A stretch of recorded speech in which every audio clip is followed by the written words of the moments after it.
Praise lord. ప్రభు అయిన యేసుక్రీస్తు నామములో ఈరోజు వాగ్దానం ఆదికాండం 50వ అధ్యాయం 21వ వచనం. కాబట్టి భయపడకుడి, నేను మిమ్మలను మీ పిల్లలను పోషించేదనని చెప్పి వారిని ఆదరించి వారితో పతిగా మాట్లాడేదాను. ఈరోజు నా ప్రియమైన సంగమ, దేవుని బిడ్డలారా, ఆకాశ పక్షులు చూడండి, అవి విత్తవు కోయవు, కానీ పోషించబడుతున్నాయి, జీవిస్తున్నాయి, సంతోషంగా ఉంటున్నాయి.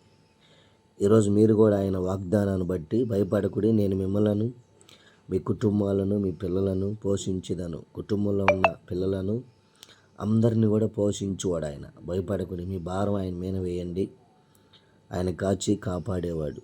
కనుక ప్రార్థనాపూర్వకంగా విశ్వాసపూర్వకంగా మనం ఉన్నప్పుడు ఆయన మనల్ని పోషిస్తాడు. ఆకాశ పక్షులు ఎలా విత్తవో కోయో అలా పోషిస్తాడు. కనుక ప్రార్థించండి. ఈరోజు వాగ్దానం, ఈ ఉదయకాలపు వాగ్దానం మనలో ఫలించునుగాక. ఈ వాగ్దానం మీ అందరిని దీవించునుగాక.